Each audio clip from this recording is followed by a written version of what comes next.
Hello, I'm Dr. John Raymond, President and CEO of the Medical College of Wisconsin. It's my great pleasure to welcome you to MCW-Central Wisconsin's Commencement Ceremony. Today's virtual ceremony is unlike any other in the 128-year history of our institution, as we've had to continually adjust how we celebrate virtually with our graduates and their families and friends, as the continued threat of COVID-19 and its pandemic has forced us to live, learn, and work differently. To our graduating students, I thank you for your flexibility, maturity, and resilience. We're proud of your responses to this unprecedented challenge and to the disruption of your studies over the last 14 months. Thank you for your leadership, empathy, and your trust in science. Thank you for being champions of rationality and for being extremely caring and supportive of your colleagues, your patients, and your community throughout your education, and especially during this pandemic. Thank you also to those who've supported our graduates during this time of social distancing by connecting to them with love, grace, and equanimity. To the parents, spouses, significant others, children, friends, and loved ones joining us today, we're deeply grateful. To our graduates, the COVID-19 pandemic has prepared you well to meet the challenges of healthcare. Today is the day that you achieve a critical milestone that you will take on the next step in your lives and your careers in medicine. Now, you join the ranks of healers as our colleagues and as our inspiration. In addition to paying tribute to our graduating students today, we're privileged to recognize Mr. Matthew Haywood, who will receive an honorary Doctor of Medical Science degree today. An honorary degree is one of the highest honors that an educational institution can bestow. And later in the ceremony, Mr. Haywood will deliver our keynote address. I'd now like to introduce Mr. Jay Williams, Chair of the Medical College of Wisconsin Board of Trustees, to offer his congratulations to our graduates. Thank you, Dr. Raymond. On behalf of the Board of Trustees, permit me to extend our sincere congratulations to each and every graduate. We take great pleasure and great pride in your singular accomplishment. As you commence on your new beginnings, we salute you and wish you well. We are confident you are all well prepared to meaningfully engage in the service of others, and so we wish you every success in this next phase of your life's journey. Congratulations and our very best wishes to you. President Raymond, Dean Dotson, members of the board, faculty leaders, family members, loved ones, and most importantly, our graduates. Today's commencement ceremony is being held at an unprecedented time in our lives. The coronavirus pandemic has changed every facet of our society and our world, and has required us here at MCW to adjust our approach to everything we do, including educating and graduating one of this nation's most important and precious assets, tomorrow's physicians. To our graduating students, I greatly appreciate your support, flexibility, and resilience as we were forced to alter your educational and research experiences in the name of health and safety. No one could have predicted this turn of events over the past 14 months. I am deeply grateful for the manner in which you've approached this unprecedented disruption in your graduation year. As an alumnus of the Medical College of Wisconsin and someone who has spent my entire faculty career here at MCW, I have never been prouder of the people of MCW, and most particularly our learners. We are so very proud of your response to the difficulties in learning brought on by the COVID-19 pandemic. Facing enormous challenges, you responded with courage, resolve, exemplary professionalism, and volunteerism, qualities that exemplify the very best in those who seek to be healers and discover new knowledge to change lives. Never have those qualities been more needed in our world than today. I also wish to recognize those who have stood by your sides as you've navigated not only these difficult times, but also the many other times in which you have needed support and encouragement as you've reached this enormous achievement. Those family members and loved ones who are virtually watching as you receive your degrees have been an invaluable part of this journey, and I know you will thank them in a special way today as you celebrate. Your journey and upward path at MCW has prepared you well to meet the challenges of your careers.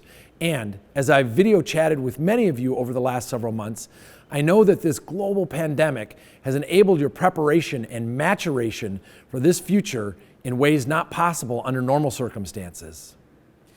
In closing, we are extremely proud of your many achievements. You are our very best. MCW and its faculty are pleased to have had a part in your preparation and wish you all the best in the next phase of your journeys. We are grateful for you and for what you will do in the future. We know you will bring much pride to your alma mater. As graduates, you will always be part of the MCW family, so please stay in touch. Let us know frequently about all you are doing. Hello and congratulations to the class of 2021. It's so nice to be with you on this very special day. I'm Matt Goblatt, president of the MCW and Marquette Medical Alumni Association. I graduated from MCW in 1997, completed my residency in 2004, and I've been on faculty here since 2009. On behalf of the MCW and Marquette Medical Alumni Association, I welcome you to our proud and accomplished community. You have received your education and training at an institution that not only teaches you the latest methods, treatments, and standards of care, but develops them. Reflections of the past year highlight the importance of physicians, scientists, pharmacists, and healthcare leaders, illustrating the enormity of our pledge to dedicate ourselves to the service of humanity. The Alumni Association is an important resource that builds a lifetime connection to the Medical College of Wisconsin and each other. Please be sure to stay connected and maintain a strong relationship with each other and with MCW. Students will always need to connect with alumni like you. I wish you all the best in what I'm sure will be exciting and fulfilling careers as both healthcare providers and leaders. Thank you. It is now my great pleasure to introduce Mr. Matthew Haywood. In 2013, Matt became the president and CEO of Aspirus, Inc., the leading health system in northern and central Wisconsin and the Upper Peninsula of Michigan. Prior to joining Aspirus, he served as Executive Vice President and Chief Operating Officer of New Hanover Regional Medical Center in Wilmington, North Carolina, as well as other positions in Florida, Alabama, and Michigan. Matt received his Bachelor of Arts in Government Relations from Dartmouth College and a Master in Business Administration and Management from the University of Michigan School of Business. Throughout his career, and here in Wausau, Matt has served on many boards and committees working for the betterment of the communities in which he has lived. He currently serves on the Woodson YMCA Foundation Board of Directors, as well as the Wisconsin Hospital Association Board of Directors, and recently served on the United Way of Marathon County Board of Directors, having chaired the annual campaign. When I came to Wausau in 2014, the campus's first offices were located on the lower floor of Aspirus Hospital in the old psychiatric unit. My first meeting with Matt did not go entirely smoothly. To be specific, he asked me, "Why are you taking up space in the hospital?" Probably a fair enough question from a businessman new to the hospital who hadn't really participated in the process of bringing a medical school campus to Wausau. But to his credit, it did not take us long to find common ground. Matt's North Star is to continue to grow Aspirus into the best rural health system in the country, and mine is to provide locally trained and culturally competent physicians to provide care to our northern Wisconsin communities. A partnership formed that is transforming the care available to the communities that Aspirus serves. Throughout the extensive involvement of our students with Aspirus physicians, facilities, and services, and initiatives such as the Aspirus Scholars Program that supports student tuition in return for future service, MCW-CW students are learning to care for and about the community that many of them will serve. Dr. Raymond, in recognition of his personal commitment to the success of the MCW-Central Wisconsin campus and his commitment of Aspirus Resources to ensuring excellence in the education of our students, I am pleased to recommend to you that Matthew Haywood be awarded the degree of Doctor of Medical Science honoris causa. Thank you, Dean Dotson. And Matt, I just want to say thank you. It's an honor for me to be here with you today to say thank you for everything that you've done for MCW. You're a great friend. Mr. Matthew Haywood, by virtue of the authority vested in me, upon recommendation of the Commencement Committee, and by action of the Medical College of Wisconsin Board of Trustees, I confer upon you the degree Doctor of Medical Science, honoris causa. Congratulations.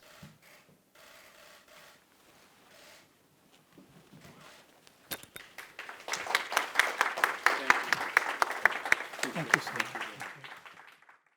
I would like to thank Dr. John Raymond, Senior, President and CEO of the Medical College of Wisconsin, Dr. Lisa Dodson, Century Dean, and Founding Dean of the Medical College of Wisconsin, Central Wisconsin Campus, Dr. Joseph Kirschner, Provost and Executive Vice President of the Medical College of Wisconsin, and the Julie A. Eline, M.A., Dean of the School of Medicine, and the MCW Board of Trustees for awarding me this honorary degree. I would also like to recognize all the families and significant others for the support that they have provided to graduates. And last but not least, I would like to congratulate the graduating class for their accomplishment. I feel very privileged today to be asked to speak to this class. Especially, I've been honored to have a small part in helping support this program that each of you are graduating from today. When asked to speak at your commencement, there is the assumption that I have knowledge or have had some success in some capacity and therefore can convey my learnings to this graduating class as you embark on the next phase of your lives and careers. This was a very humbling and frankly a frightening prospect, as I have spent many restless hours contemplating what insights I may share with you today. What may I have to say to such an accomplished group such as yourselves? At first, I contemplated talking about the deep insights gleaned from this once-in-a-lifetime pandemic, but quickly realized that we're all tired of speaking about it, talking about it, and thinking about it, and that there may be something that's more foundational or inspirational we could talk about today. An idea or concept that may have helped me transcend and get through the COVID experience, both at work and in my personal life. I determined there was one piece of advice that I could keep coming back to, and that is to live our lives with no regrets. Your first reaction may be, this is the great wisdom that Matt's going to impart to us today. It seems so obvious, so trite. However, it's much harder than it may sound. It will require you to singularly focus on self-reflection and being honest and truthful with yourself. This does not mean criticize yourself. This does not mean dwell on your mistakes or your mishaps, but to regularly ask yourself, what impact do you want to leave on this world, and are you being your true best self? What does your true best self mean? How do you self-reflect on becoming your true best self? First, I believe life is not predetermined or destined, but it is rather a path that we can control. Only one thing we cannot change, and that is time. Once we've lost it, we've lost it.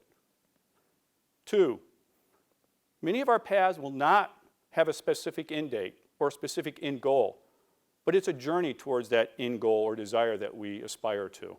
Third, we must not singularly focus our definition on one part of our true best self, such as our careers. We need to think about our health, our family, our community, and whatever else you may define it as. Fourth, we must all accept that each of us comes from our own personal circumstances and our own personalities, and it may make our paths easier or it may make it harder, but it's never impossible.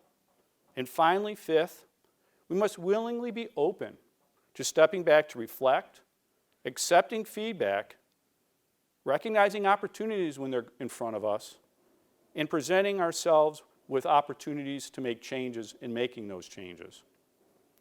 I have 3 stories I'd like to share today that have been points in my life where I've had to self-reflect on what I wanted to be, and when I look back at my life, would I be happy with what I'd become?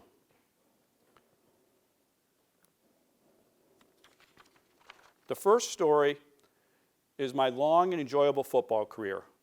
I played football since I was in 3rd grade, all the way to my junior year of college at Dartmouth. I'd enjoyed playing football in Little League, and in fact, I have some great stories to share. Many of the people I played with ended up becoming future NFL stars and Hall of Famers. One was Michael Irving.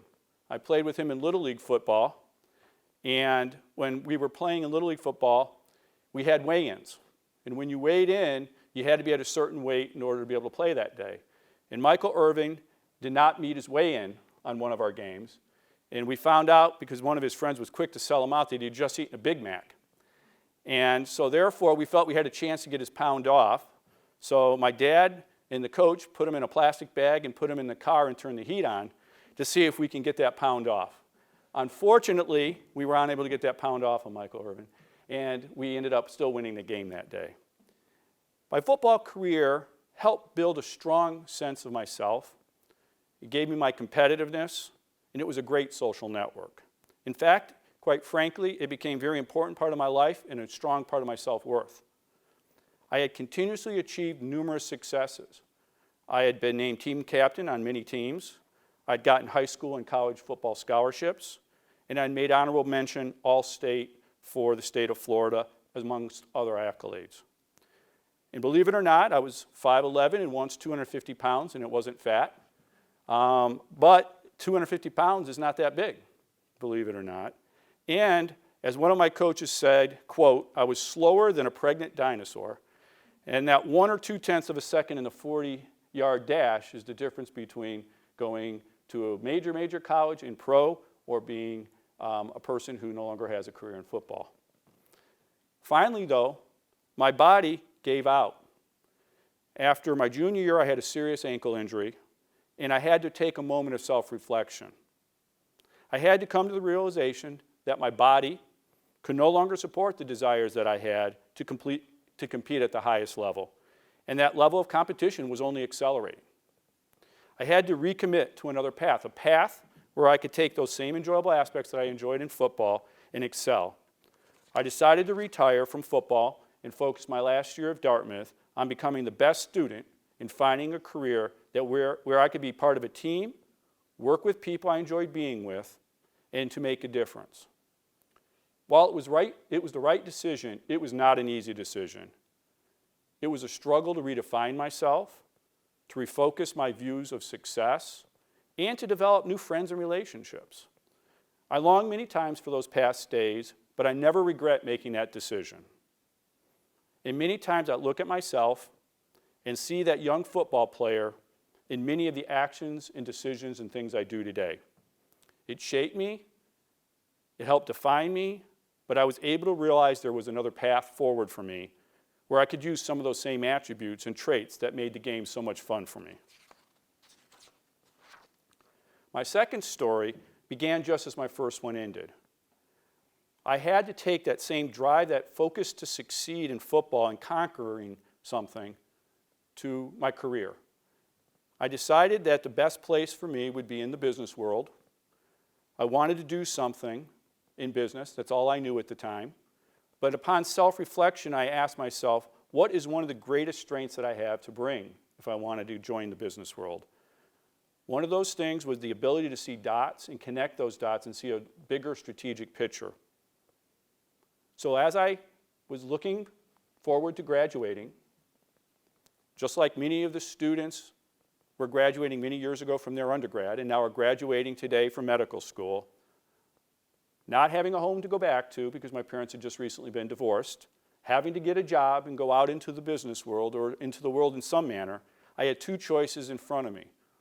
One was get a job at a large company with a strong college graduate education and development program where I had a very fixed path, where I could have a specific job, a specific role, and a specific title with progression that was clear, or to strive for a path where I didn't have that, where I would have to identify jobs and experiences that would enable me to become more knowledgeable and more fully well-rounded when it came to business and people. And that was scary. A path that was more structured or a path that had no structure. I had serious concerns, but I was resolute to take the path that had less structure. My only true north was being in healthcare one day where I knew I could work with people, see the outcomes of the work I did, and impact communities and see that impact. This moment to take the path less put forth in front of me, less structured, less solid, was my second great self-reflection on my journey to be my true best self. Sometimes understanding that the route in front of you is not always going to be the straightest, the quickest, or the easiest was my learning. I looked for jobs and opportunities instead over the first years of my career that would provide me with the skills and capabilities rather than a title or a clear path. Coming from a liberal arts background, I did not have much basic finance and business skills when I came out of school. So my first job was in commercial lending, where I could learn finances and I could understand business better. After a few years in commercial lending, I went back to the University of Michigan MBA program, where I could learn about various business techniques and tools. When I graduated from the MBA program, I decided to postpone directly getting into healthcare, but to get into healthcare in a tangential way, to get into consulting in healthcare, where I felt I could spend 3 to 5 years getting a crash course in change management and putting many business learnings into practice. Those learnings from those experiences, both as a commercial lender and in consulting, are too numerous to account. And many, many times every day, I use those experiences to identify those dots, to see how those dots can come together to a bigger picture and to a greater strategy. And hopefully, that has helped me be a great leader and help Aspirus on its journey to being the top healthcare system in the country, not just the top rural healthcare system in the country. During this time, I also encountered my opportunity for my third greatest story and my third greatest learning. If you've noticed a trend, my first 2 stories were about sports/a career. And I just talked about how you can't be too one-sided in your life. I had, during those first years, kept that in mind as I met my wife, kept that in mind as I stayed in healthcare through my consulting, trying to help others and learning about how I can make an impact in people's lives. However, I found that I had fallen into the trap I tried to avoid. That I let my personal life go on autopilot, that I had wanted that steady career, that steady role, that steady title, and I fell back into it in my consulting career. And I ended up staying there 9 years instead of the 3 to 5 years I'd anticipated. And during that time, my wife and I had constantly put off having a family since I traveled 5 days a week. And we kept saying, we can do it later, we can do it later. Then finally, that opportunity came when my wife and I were in Florida, and she wanted to go to Disney World, and we had gone many times before. She's a kid at heart, so am I. And I grew up in Florida, so I'd been to Disney World many times as well. In fact, we actually had our honeymoon in Disney and stayed at the Caribbean Resort, and we're the first probably customers on the Big Red Boat, and if you've never looked it up, it's a 1960 ocean liner. That was the very first cruise effort that Disney had for their Disney cruises. And I can tell you, love was blind on that honeymoon, because that cruise ship was really not what it is today for Disney Cruise Lines. But when we were at Disney, and we were walking through Disney, we asked ourselves, what about our personal lives? What was our goal as we moved forward in our lives? As we watched many families running around with their kids having fun, but also we were seeing all the sides of what it meant to have a family. We saw the kids screaming and crying, the parents chasing their kids, the parents passed out with their children in the shade because they're exhausted. So with that well-informed environment of what it would be to have a family, we asked ourselves, what do we want to do?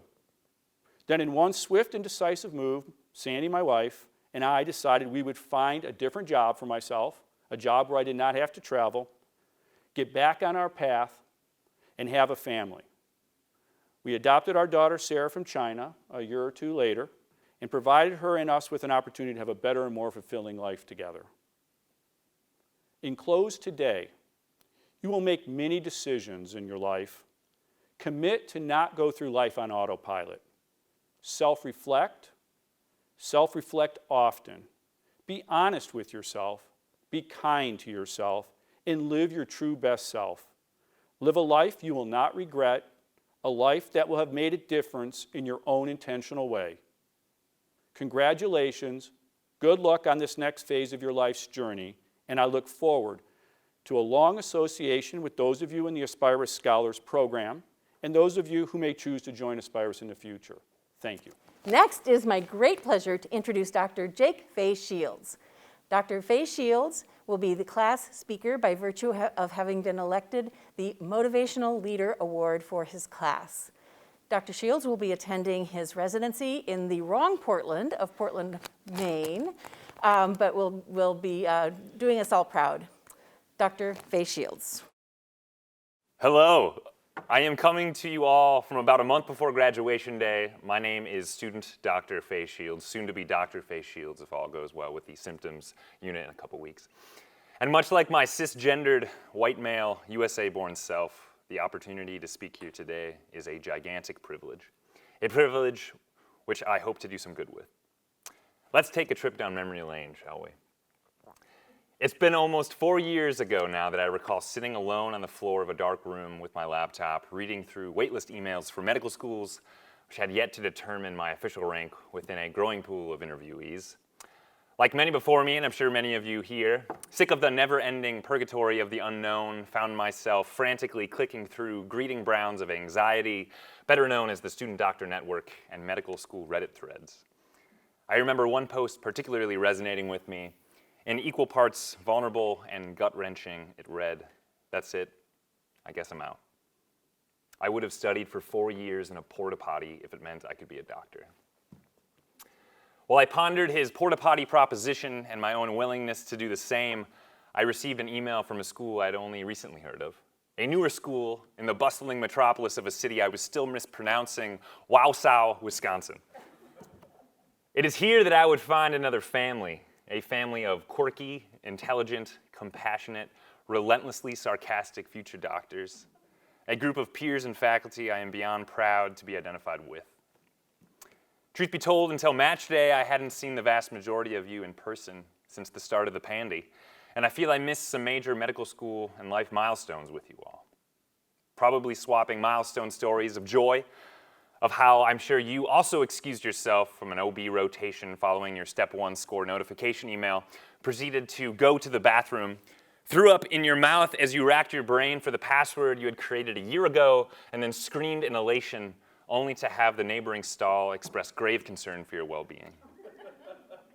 Shared milestones of public humility, how I'm sure you too had maybe suggested the ordering of a lab for a patient with lower lobe pneumonia, was looked directly in the eye by your attending and was told, "Jake, a CBC is the last refuge of the intellectually destitute." Phew. I'm over it.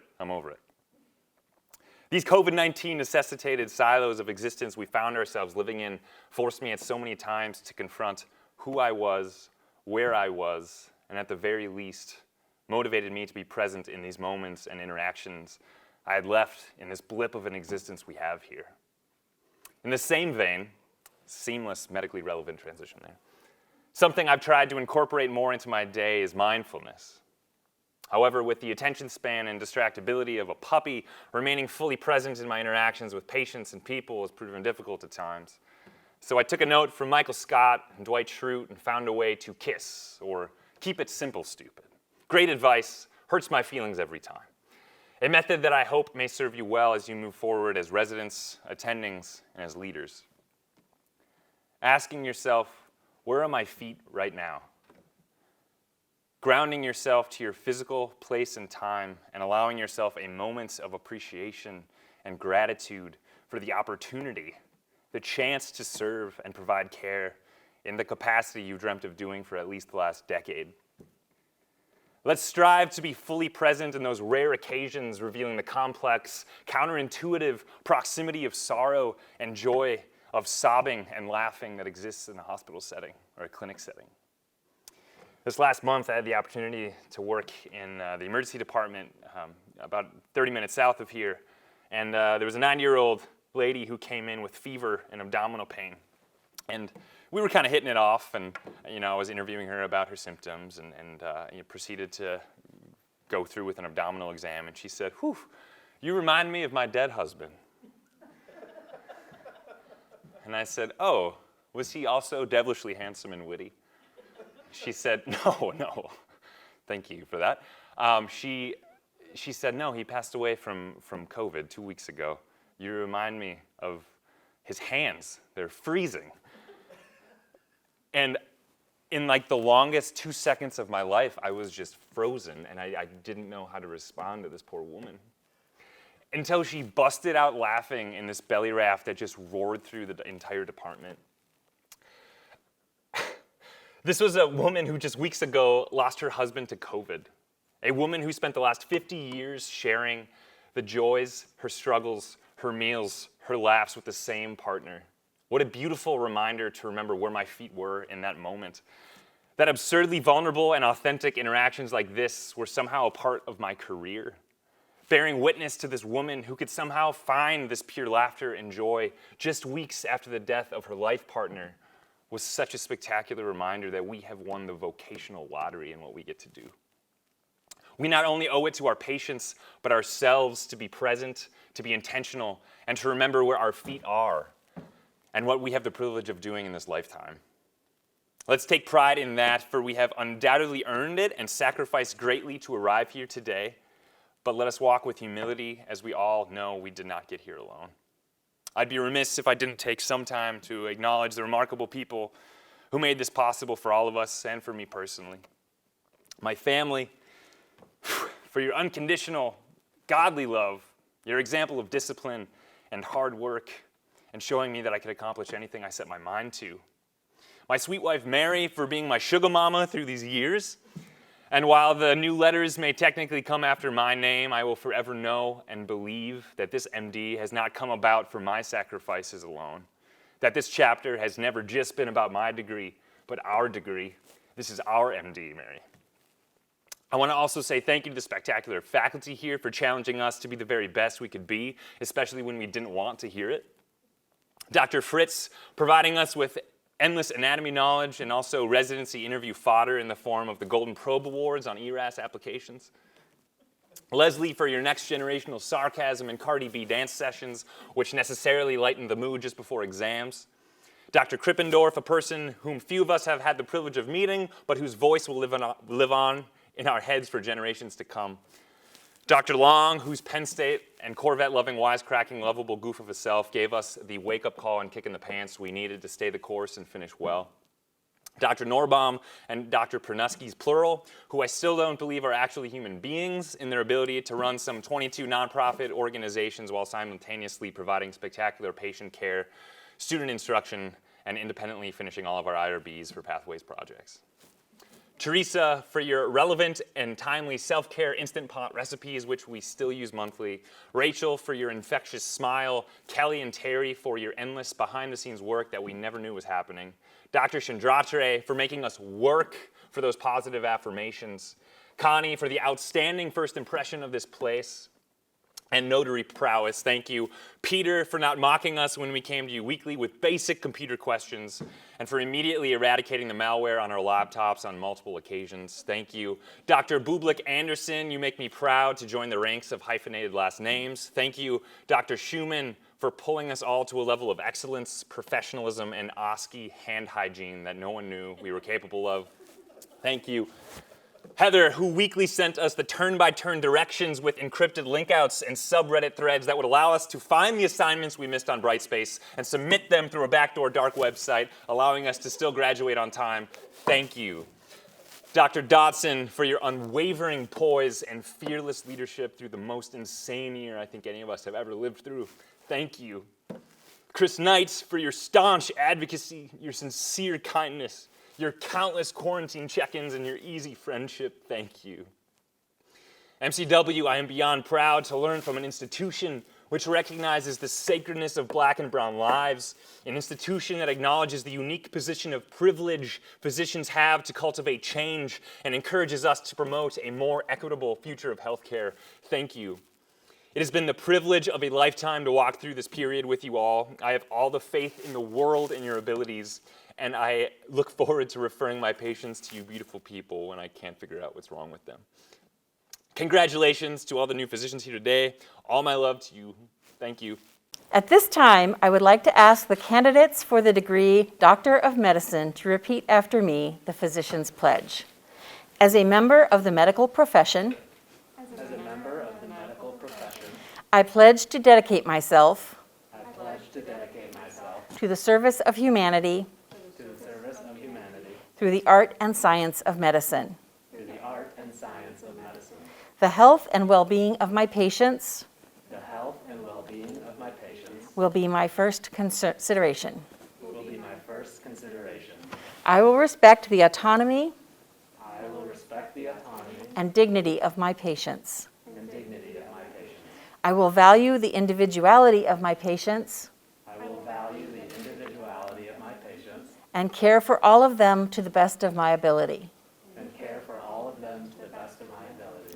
I will safeguard the confidentiality of my patients. I will practice my profession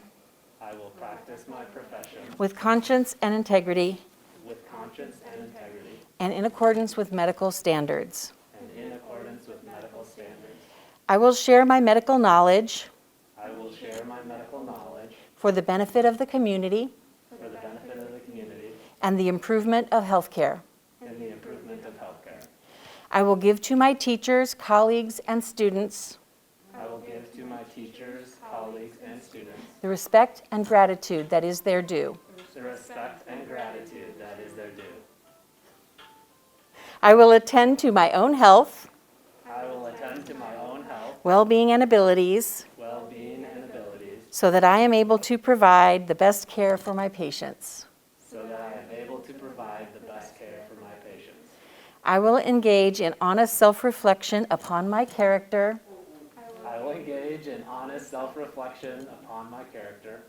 Acknowledging both my strengths and limitations. I will not use my medical knowledge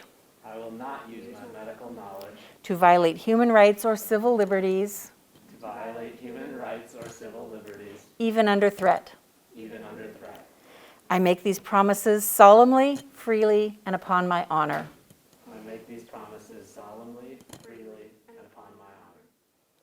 Thank you, doctors. Candidates for the degree of Doctor of Medicine. By the authority vested in me, I confer upon you the degree of Doctor of Medicine and pronounce you graduates of the Medical College of Wisconsin. We're now proud to introduce you to our newest physicians from MCW-Central Wisconsin. Dr. Haley Pasek will be completing her residency in internal medicine at the University of Iowa.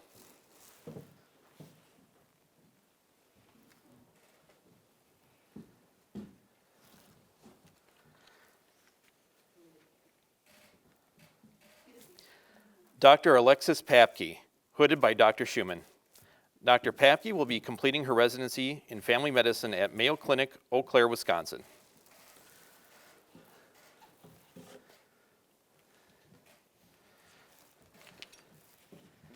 Thank you.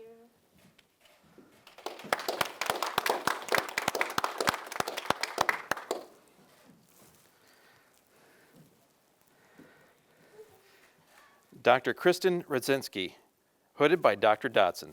Dr. Rodzinski will be completing her residency in neurology at the Medical College of Wisconsin.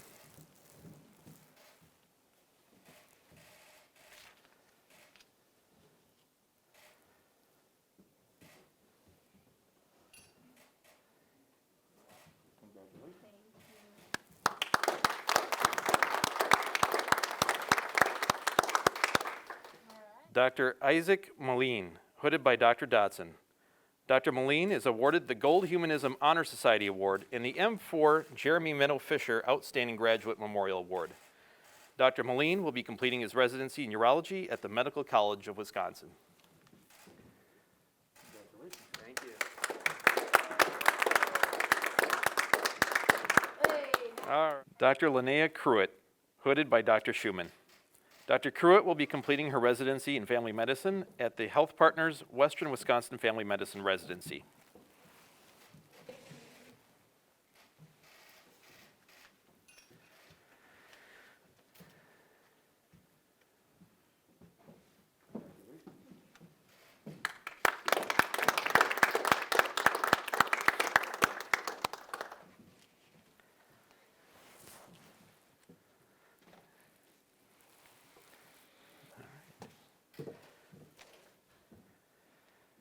Dr. Rachel Lang, hooded by Dr. Dotson. Dr. Lang will be completing her residency at Capital Region Medical Center.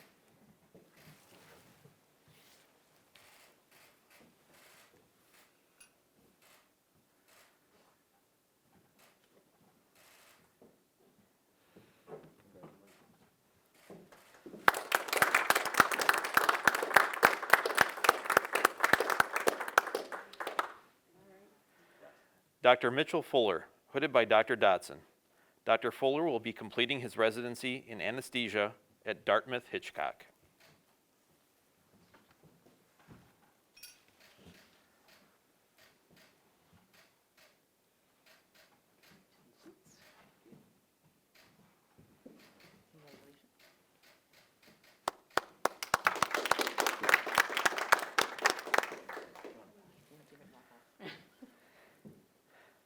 Dr. Hillary Steltenpohl, hooded by Dr. Dotson. Dr. Steltenpohl is awarded the Heart of Service Award, the Zeit Foundation Founding Dean Award for Central Wisconsin Campus, and the Honors and Community Engagement Award. Dr. Steltenpohl will be completing her residency in family medicine at Aspirus Wausau Family Medicine.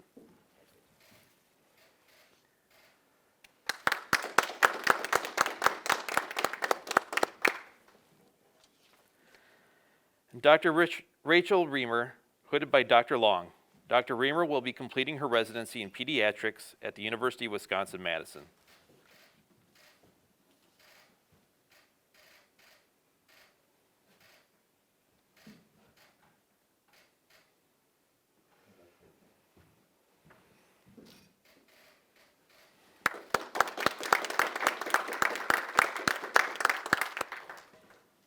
Hooded by Dr. Schumann. Dr. Novak will be completing his residency in pediatrics at Mayo Clinic in Rochester, Minnesota.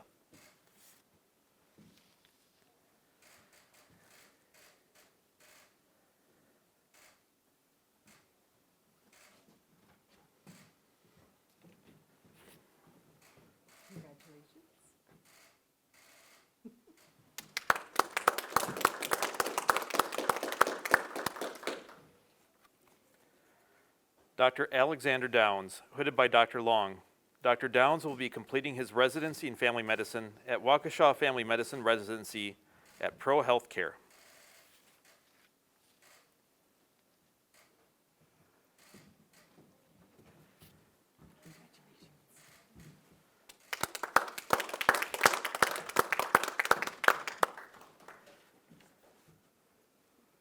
Dr. Rebecca Goodman, hooded by Dr. Long. Dr. Goodman will be completing her residency in emergency medicine at Albany Medical Center.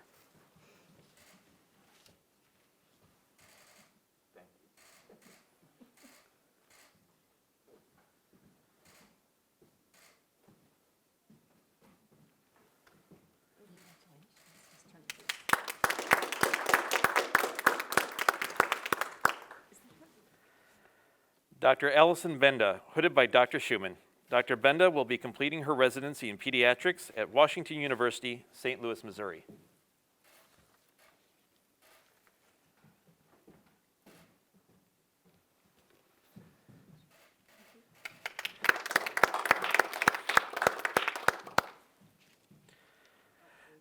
Dr. Grace Schwantes, hooded by Dr. Amy Pernuski. Dr. Schwantes will be completing her residency in pediatrics at Connecticut Children's Hospital.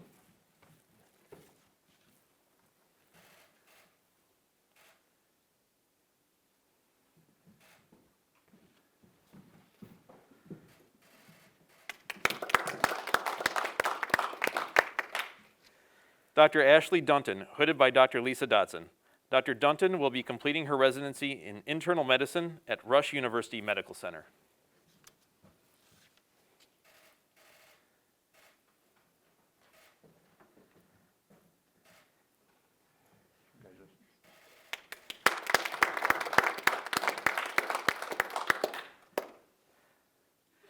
Dr. Brigitte Vanley, hooded by Dr. Jake Pernuski. Dr. Vanley will be completing her residency in general surgery at the Medical College of Wisconsin.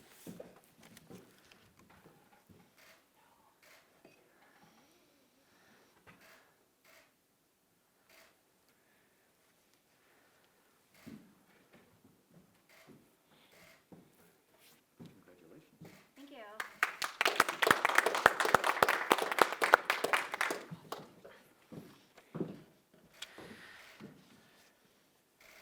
Dr. Natalie Weeks, hooded by Dr. Dotson. Dr. Weeks is awarded the Gold Humanism Honor Society Award. Dr. Weeks will be completing her residency in family medicine at Aspirus Wausau Family Medicine Residency.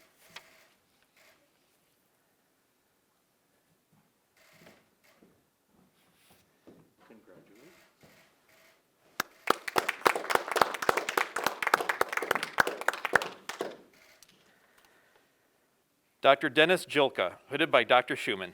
Dr. Jilka will be completing his residency in internal medicine at Southwest Indiana Internal Medicine at Indiana University.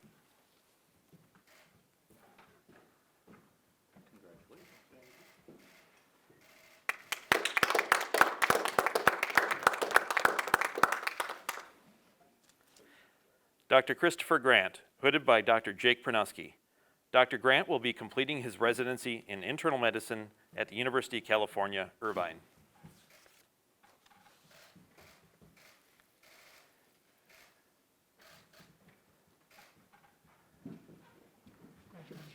Thank you. Thank you.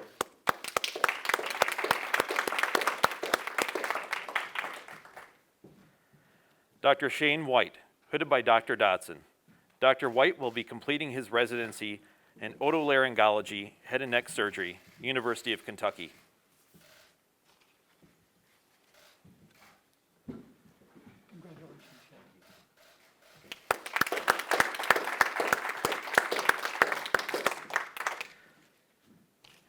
Dr. Owen Krieger, hooded by Dr. Dotson.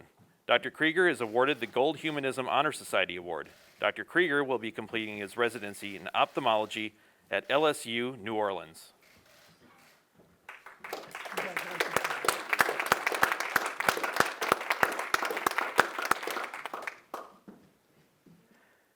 Dr. Anna Baumann, hooded by Dr. Dotson.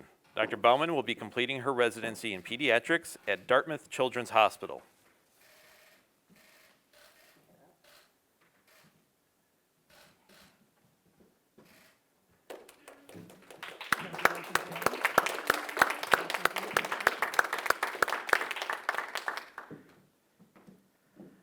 Dr. Jacob Faye Shields, hooded by Dr. Dotson. Dr. Faye Shields is awarded the Motivational Leadership Award and the M3 Jeremy Minnow Fisher Outstanding Graduate Memorial Award. Dr. Faye Shields will be completing his residency in Portland, Maine at Maine Medical Center in Family Medicine.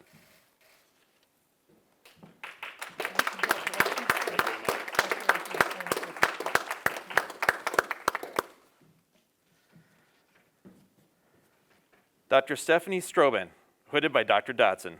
Dr. Stroban will be completing her residency in internal medicine with a fellowship in geriatrics at the Medical College of Wisconsin.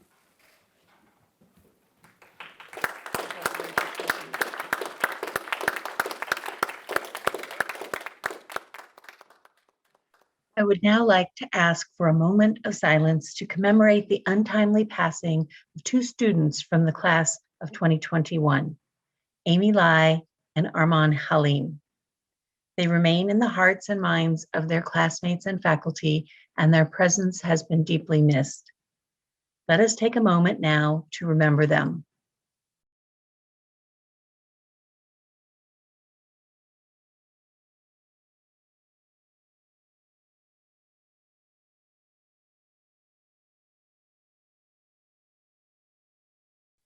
Thank you.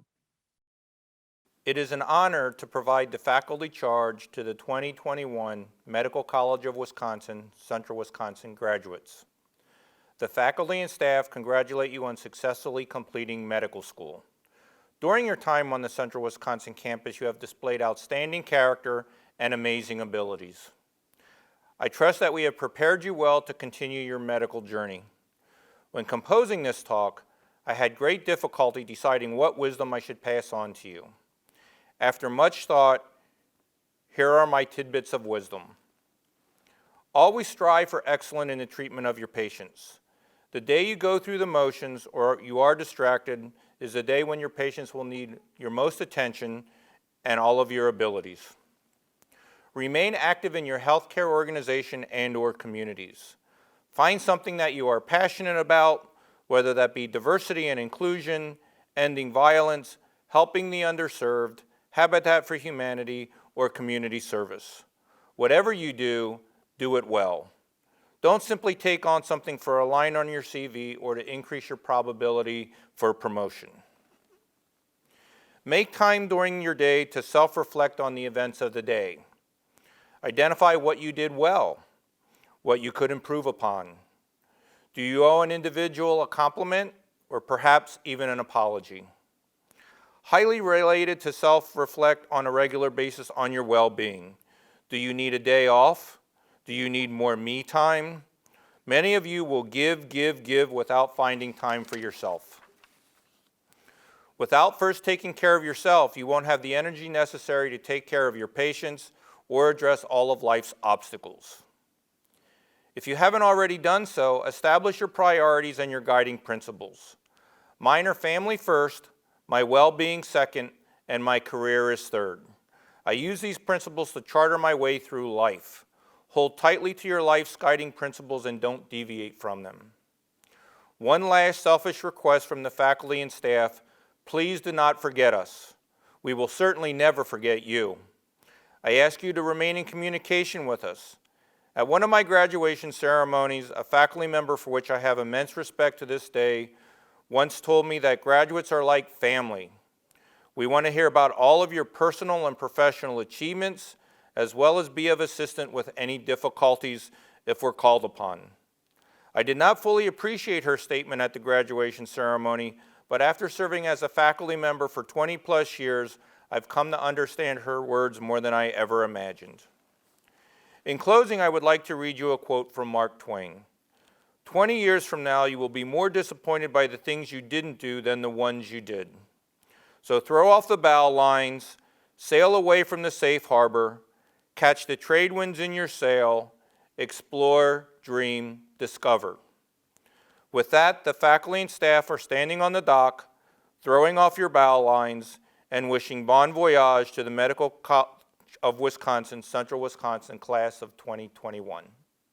I was reminded just recently on TV, it was just a day or two ago, there was shown a couple of toddlers who must have been around 5 to 10 years old, or 1 to 5 years old. One said, "It's raining." "No, it isn't raining," said the other toddler. "It's sprinkling." And on went this debate. And so maybe these sprinklers had a good idea of what Einstein's theory is about. To me, you could condense the Einstein's theory into sprinkling and raining. I think of Einstein's theory, it seems to me his theory proposes that most everything that seems true is not true. Space is not something in the vertical plane, although it's flat in the horizontal plane. Everything is not changing. Everything is the same. When you reflect back on your career, what was, you think, the key to your success as a doctor? That's a very difficult question. And I have to think about that, as I never gave that a special thought. I just concentrated on what my assignment was and go at it as hard as I could. And that had a few drawbacks.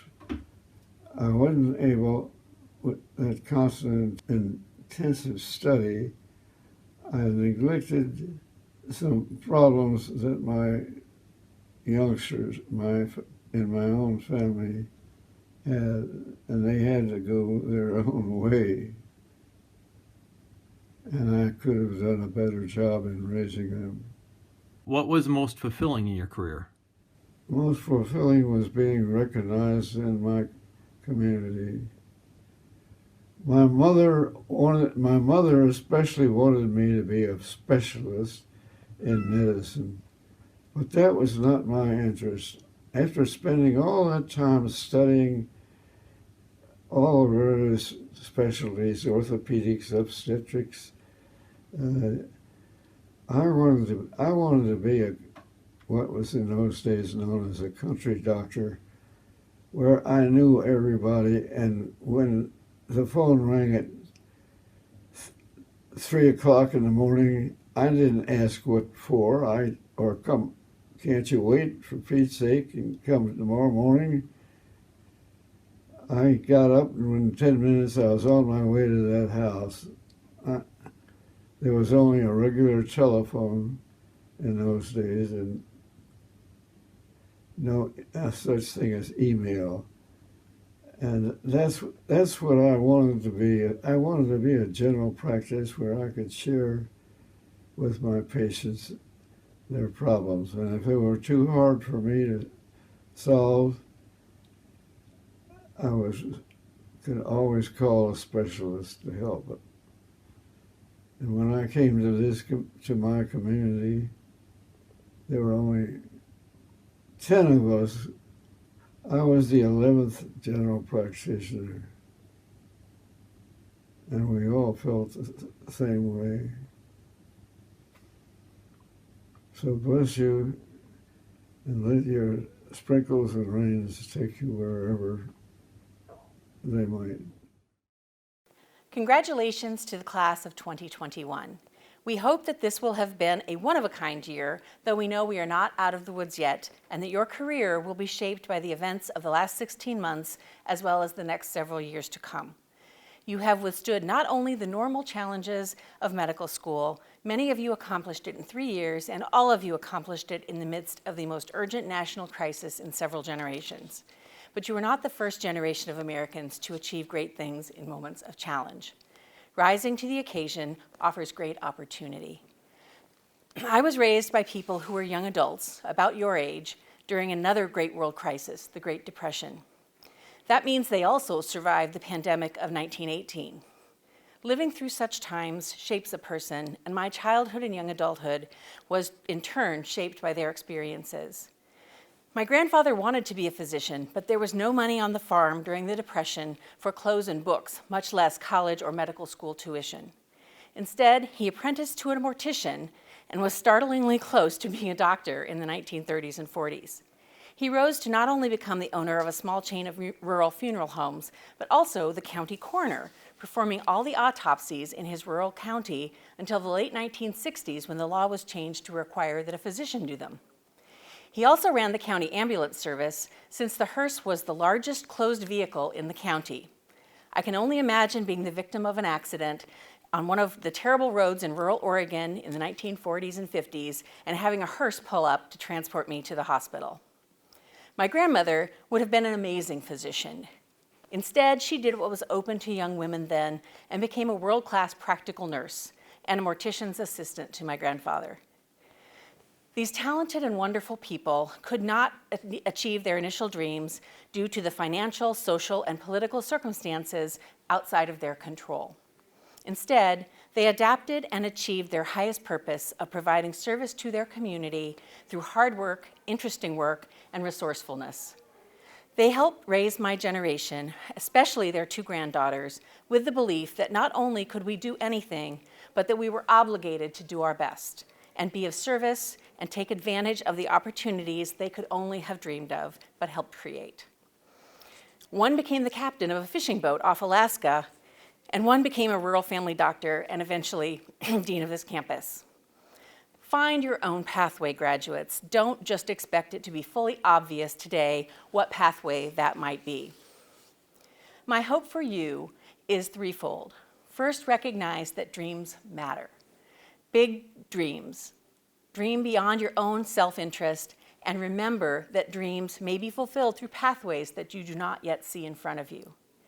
Second, do good for your community while also doing well for yourself. Regardless of where your career and life take you, you have been given many gifts: a strong intellect, an education on a campus that we hope has enabled you to develop skills to engage with and improve your community, and a job and a career with unbounded potential for both doing good and doing well.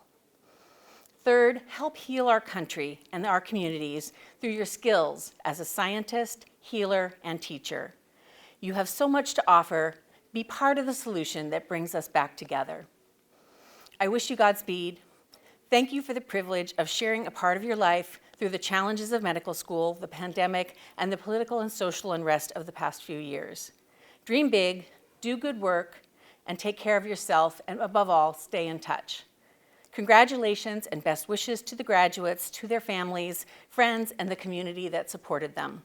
And with that, I declare the unconventional but heartfelt commencement ceremony of 2021 concluded. Good afternoon.